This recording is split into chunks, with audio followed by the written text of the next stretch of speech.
Hey Kayla, alright, so here is your past life spread. So what we're going to do is we're going to look at where we are, what you did with the majority of your time, an important day with the relationships and the feelings involved, another important day, the death and lesson learned, and we'll get hits of time throughout, okay? And so all I'm going to do is relay to you the images and impressions that I'm getting. And your job is going to be to try to make connections where you can based off what we get here and your current life. And I'll try to help however I can too. All right? So let's start. And where we're going to start is Europe. Okay? So when I put the Europe card down, obviously there's a lot of countries that this can pertain to. The feeling that I had here was we're looking at Western Europe. And it feels very much like we're looking at somewhere where it's also not just one place. It would be something like Portugal, Spain, Italy, and maybe the countries that line those countries. Like if let's see, so like if Italy, right above Italy, like I'm not really awesome with geography, but like let's say there's another country like Switzerland, I think, or something like it's all the countries that go, it feels like it's going down. And when I was putting this down, it felt like I was taking a cruise.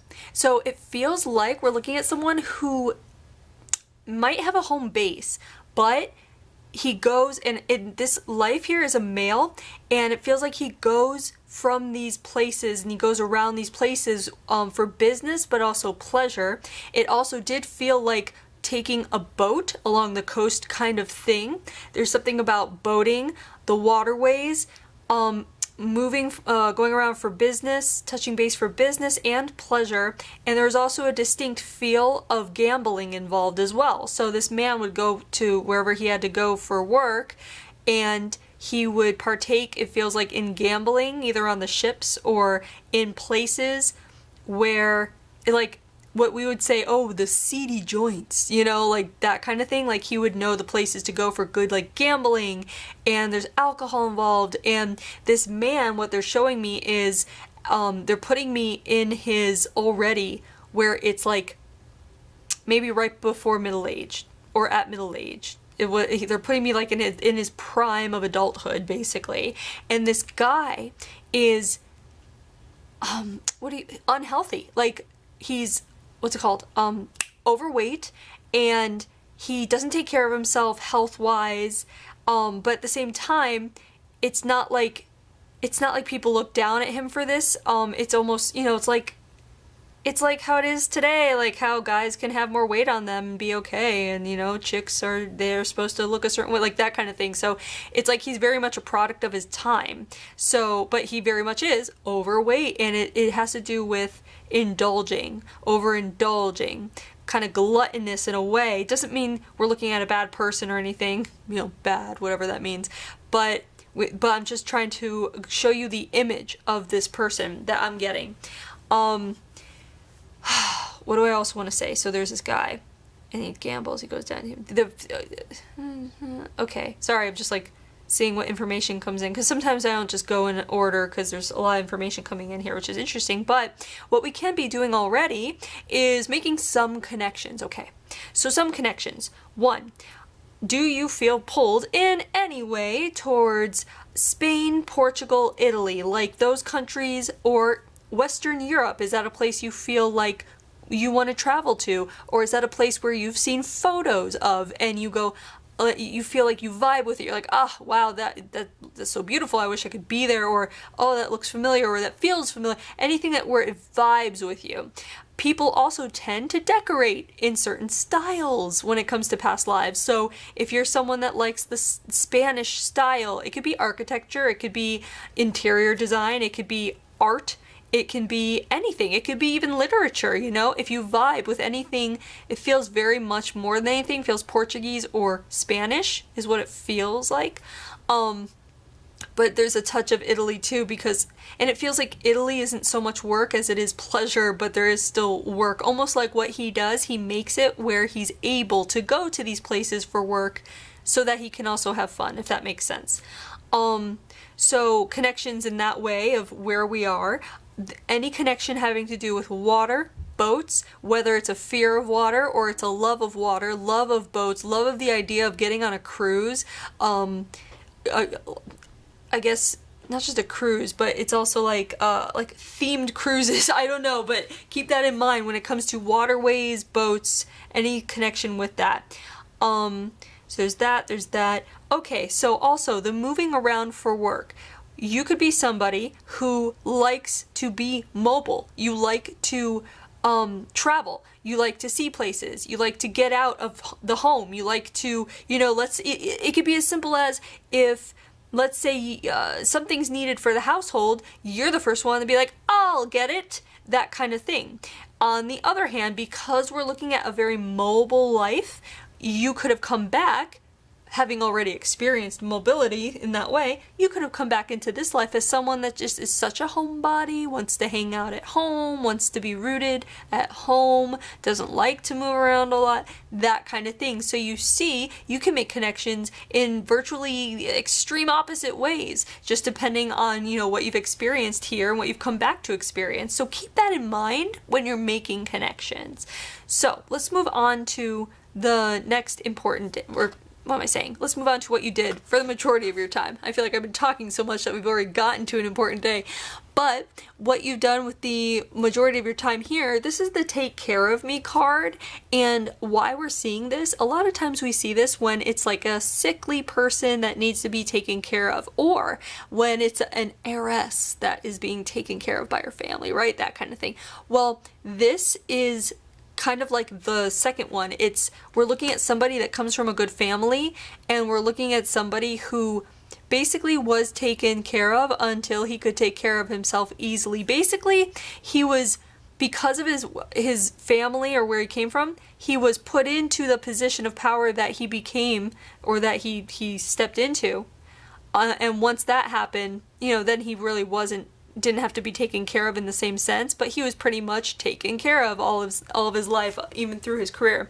And what we're looking at here is somebody who is in a position of power, and it feels very much like one might consider as the mayor, or someone in that area of politics. The mayor, someone up there who makes decisions, someone who goes around, like I was saying, going around to these countries, because it feels like there's meetings involved, and there's a negotiating, and there's the gambling comes in, where it's like he meets up with the other people of his position, and they meet up and they drink and they party and they gamble, and they like these what was considered sophisticated men, doing what they do and negotiating and doing business over that kind of thing, if that makes sense. That it's just like like smoking the cigar, and that kind of thing is what it feels like. As far as the timeline goes, it feels like we're looking at like not far back at all. I mean, it feels like we're looking at it's not any earlier than, it wouldn't be any earlier than the late 18th century, but more so feels like the 19th, somewhere in the 19th century. Probably like the mid-19th century, which means that you might have, if you have any connection to like, certain time periods that you like, it might be that you like the 1800s, yeah. So if you've been drawn to the 1800s period for anything, keep that in mind, because that can be just one of those like little connections. But you can also be making connections in the way where this man was very much taken care of. So you could have come back in your current life as somebody who strives to take care of herself, as in like not wanting to take help from people, or just very like all about making something of yourself, not needing, maybe like the feeling of not wanting to need others in order to be successful. You might be someone that likes to like really work hard alone, maybe not in groups, something about making sure that you get credit where it's due because you have put in the effort and you have, made a result come about, something like that. So that's how it could be based off here. You could have come back really wanting to prove yourself and to make a name for yourself and do it alone and do it on your own and that kind of thing, because this person was helped out so much by the family name. On the other hand, you could have come back where it's kind of similar, where maybe you chose to be born into a family that would help you, and you'd be financially secure, and your education would be taken care of, and you would just continue to get the help of others, but still be successful in your own right. You just chose to come back to kind of get this help again to achieve what you needed to achieve. So, one is not better than the other. They're just different lessons. So keep that in mind for how you might be able to connect to this in your own way. So let's keep moving along to this first important day.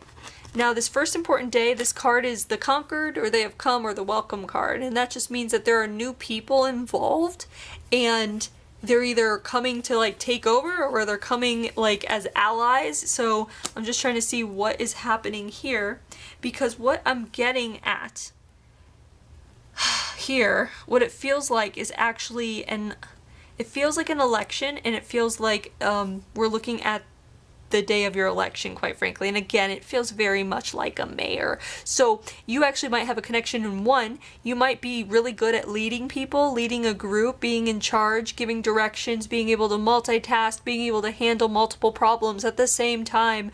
You might stay very cool under pressure, given what I'm feeling here. On the other hand, you could have come back and been somebody because of what you handled here.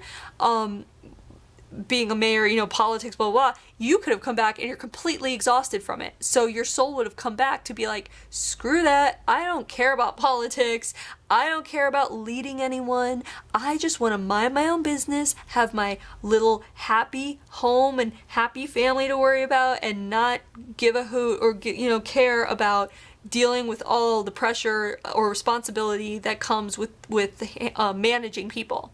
So it can go either way. So keep that in mind as far as how you might connect with that. But on this voting day, this feeling is the karmic card, or the relationship is the karmic card. And this card comes up when we're dealing with person or people where you learn lessons from them time and time again. So, we come back with karma, or we don't, based on, these lessons we've learned with people. And so the feelings involved with this person or people on this day of the election, it feels very much like there's voting involved, but the feeling is the love card, lots of love. And so I feel like what we're seeing here is the karmic card, the love, the election. It feels like you have a mass following of people that truly admire your stance on certain things. Now, what it feels like is early in this, it feels like we're looking at, it feels like you got to this place in a conservative fashion. And it feels like you have a very large following of people that truly admire where you are and where you've been, and your like kind of your upbringing and up and coming ways to eventually get to this position that you've come to be voted into or elected to. But you also come from a very conservative family, well-known family. So it feels like you are like, how do I put it? Like the central figure for a conservative party in this place where you live. And it feels like there's something about the ideals that you have.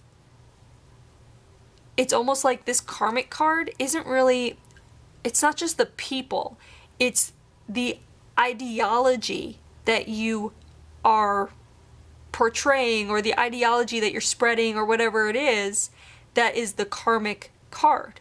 So again, what it feels like is more of like a conservative audience or appeal, and again, the love comes in very truly admired for whatever it is that you do, or what your ideology. But how you can connect with this is, one, you can be very conservative, or two, what it feels more than anything, because of the karmic card, you've played out the role you were supposed to play out here, being conservative, so that you can experience a lifetime of being conservative.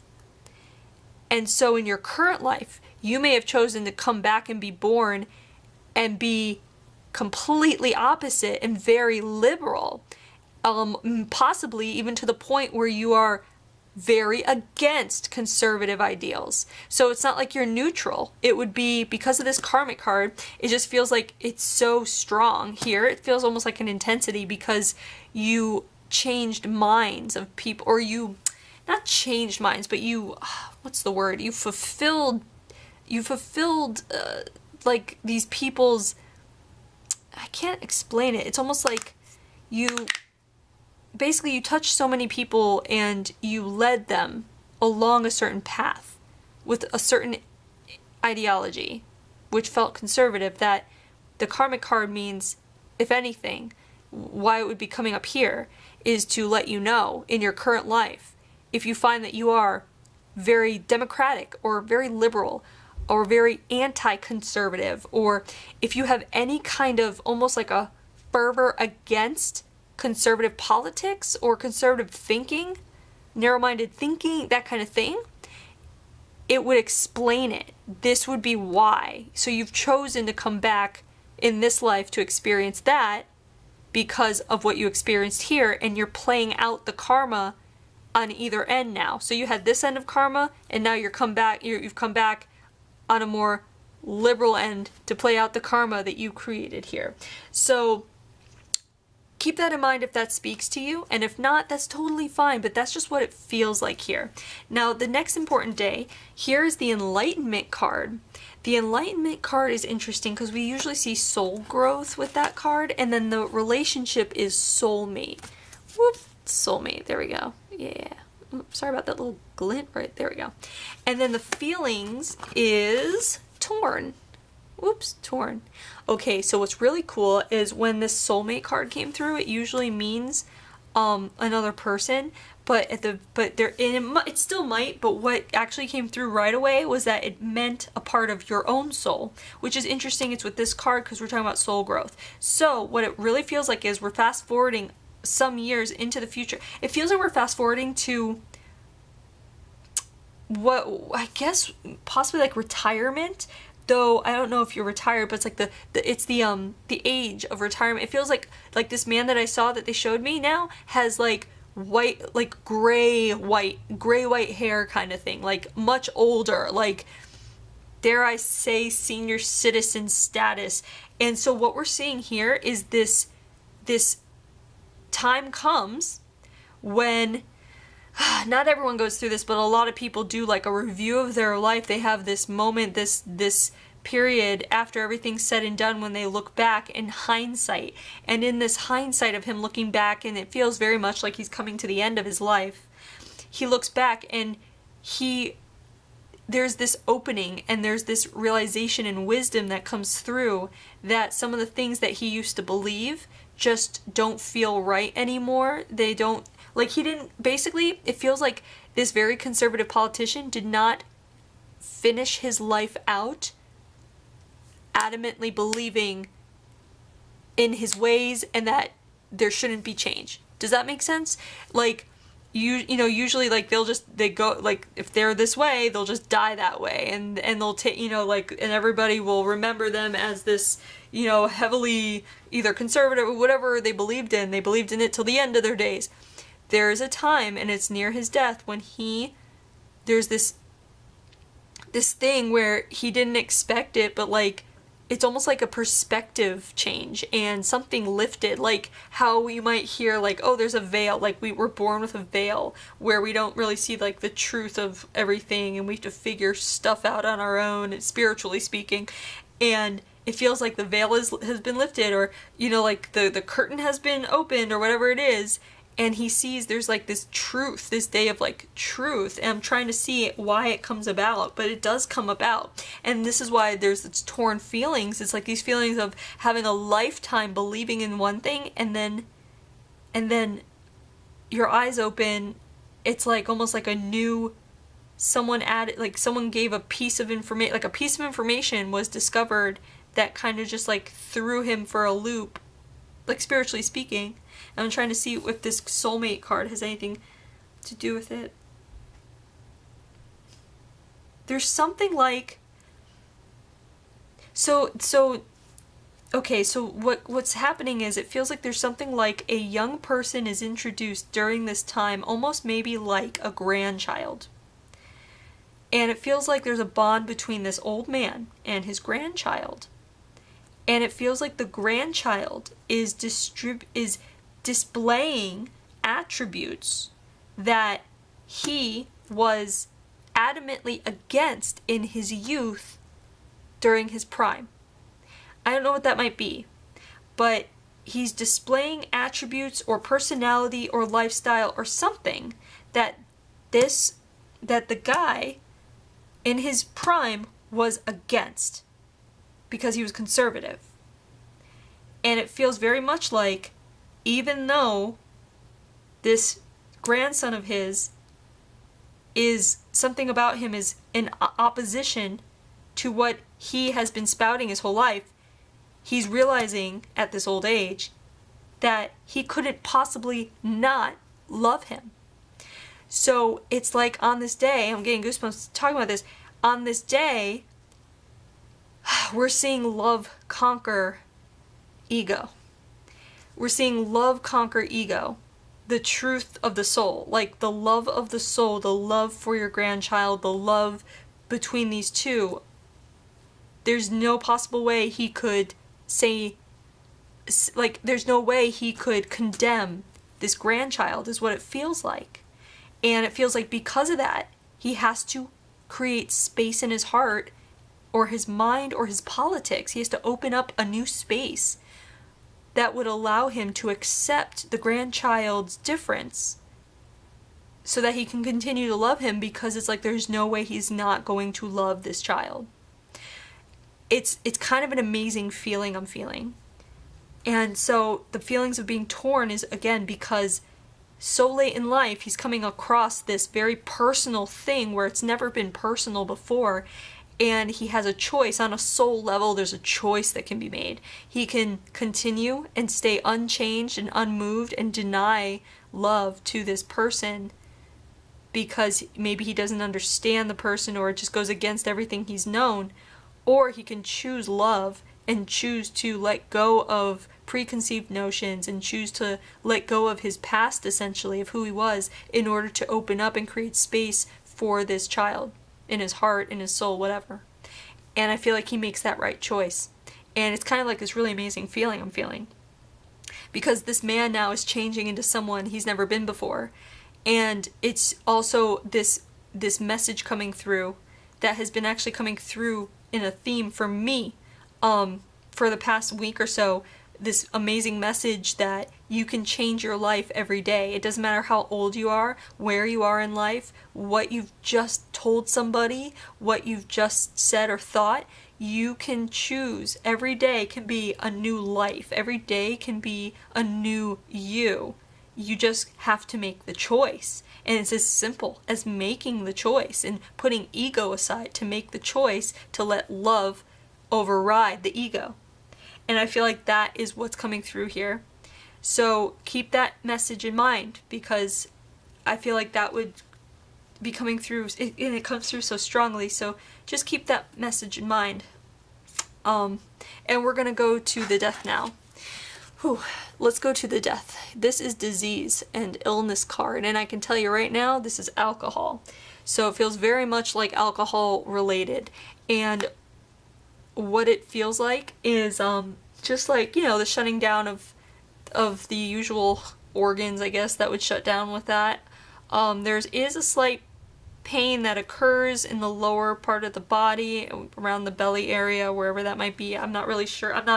I don't know anatomy, so it's in a part that it feels like it's to the side of the belly button. It's to one of the sides of the belly button and one of the soft spots, where whatever organ that might be. It might be what's associated with alcoholism. Is that like kidney stuff? I don't know. Appendix? I don't know. But basically, that area, this can be connected in a couple ways. Okay, so the area I'm talking, so if you have any issues with your stomach or your kidney or appendix, I guess, but one of those things, like by your stomach, the organs by your stomach, or your stomach itself, as far as food digestion or you know, sensitivity to foods, allergies to certain foods or drinks, it could stem from here.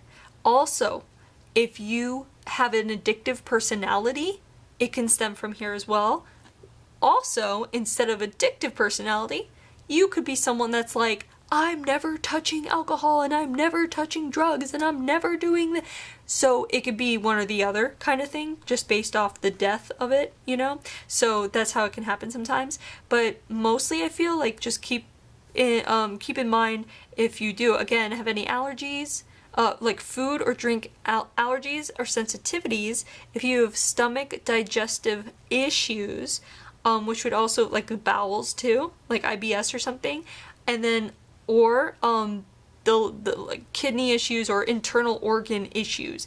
If you have any issues with that, it could very well stem from this. So keep that in mind as well. And usually when you realize that it comes from something like another past life, like kind of thing, those issues can be taken care of in holistic ways usually. So keep that in mind too. And if not, if you don't have any of these issues, awesome. Now the message coming through here is dream big. And here's what's funny is this man, he thought he was dreaming big. This is what's coming through. His whole life, he thought he was dreaming big because he was living big. He was living big. He was able to travel and eat and drink and have so much social things, and he was known and he was loved, and you know, so he thought he was dreaming big, but really he was just living big. And that's the message that's coming through. He didn't start to dream big until it came to the end, when he wanted a better place and a better world and more compassion for this person in his life, the grandchild. And that's when he started dreaming big. Ah, what a world we could have that could be accepting, that could be more loving, if everyone was able to have this perception that I finally got later in my life. If only people could see hindsight before it's too late. That kind of thing. So connect with that however you can. But again, this card, dream big, it's almost like a message to come through to not confuse living big with dreaming big. Because when you dream big, it doesn't have to be seen. It's not something that really can be or needs to be qualified. As long as you're happy and you're doing what you love and you're feeling fulfilled and complete, it doesn't have to look a certain way. It doesn't have to, you know, people don't have, no one has to know about it. It's not about living big, it's about dreaming big. And just, I guess, kind of like maybe the message feels more like just be aware of the difference, and that dreaming big doesn't have a certain look to it. You create what dreaming big means and what it looks like to you. Okay? So anyway, there's your past life. I hope you enjoyed it. I hope you were able to make some connections, and thanks for letting me read you.